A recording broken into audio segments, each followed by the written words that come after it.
Alam niyo po ba ang mga malas, bawal, isabit or ilagay sa inyo pong hagdanan? Alam niyo mga bossing, ang hagdanan, may ano po kasi ito'y hangganan. Hangganan. Ano ba ang hangganan? May sukat siya na maiksi lang na hanggang dulo lang talaga.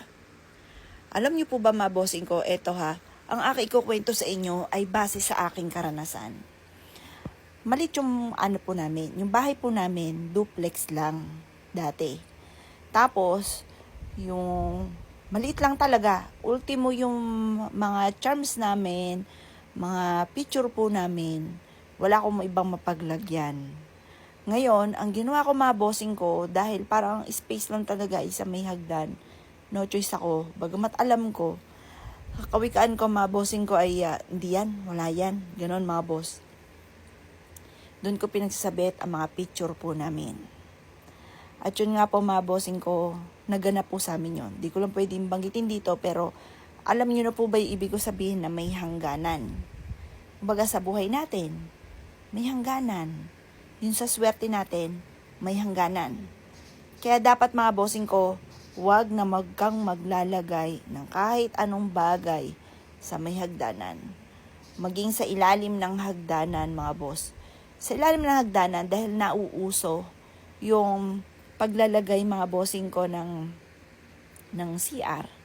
Dahil takaw space kasi mga bossing ko yung CR eh. Pero pag meron kang hagdanan tapos nandun yung CR, kahit papaano, sa space, 'di ba, mga bossing. Kasi marami na ako nabigyan ng ganyang payo, kaso nga lang maliit yung space, kaya parang no choice sila. Basta laging ganyan eh, parang lagi no choice. Kasi ganoon din ako dati, no choice. Ay meron ako sa hagdanan namin, yung mga frame namin. Ultimo yung YouTube channel ko na silver bottom. Yung silver at saka gold dun ko nilagay. Kasi wala na akong bang paglalagyan mga bossing ko eh. Pero mga boss, eto. Dahil kasi minsan ang mindset natin, ay wala yan. Wala yan, dami-dami pang paswerte, mga ganon. Kailangan tugma-tugma po kasi mga bossing ko eh. Ngayon, ay meron akong kakilala sa ilalim nga ng hagdan, naglagay ng CR. Sabi ko, hindi po maganda sa may ilalim ng hagdan. Kasi nagkakaroon ng mga problema, lalo na sa mga anak, or may mga third party, mga bisyo, masasakit ang ulo, karamdaman. Totoo po yan mga boss, at nangyari po yan sa boss ko na basta kung ano man ang mga problema pinagdadaanan, nangyari po sa kanilang pamilya. Asawa yung anak, may mga bisyo, karoon ng karamdaman yung asawa niya. Basta ang dami. Ngayon, nabanggit ko nga po yun. Ang ginawa po nila, dahil malit lang naman talaga yung CR, may CR naman silang iba sa itaas, doon na lamang. Tapos naglagay sila ng CR sa labas. Binago po nila. Alam niyo mga boss, ang dami niya mga naipundar. Sabi niya, Miss Apple, parang totoo talaga yung sinabi mo na bawal. Kasi pasawa yung anak niya, napakatamad maghanap ng trabaho. Nakagraduate ng college pero batugan maghanap ng trabaho. Parang tumatanda na siyang gano'n, tapos nagkaroon pa ng pamilya. Sa lahat sa kanya naasa. Tapos yung anak, yung asawa niya, nagkaroon ng matinding karamdaman.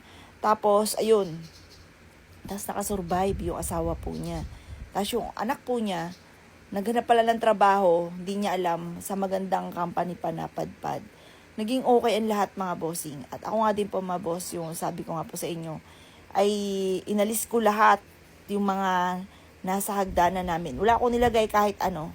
At napaka-epektibo mga boss kasi talagang may ano na. O yan, diyan ka na kumuha. Talagang 700 plus. Talagang epektibo po siya. Ayan, kaya ayun nga po, na-share ko lang sa inyo dahil marami na nagpatotoo na malas talaga na nilalagay sa may hagdanan mga bossing.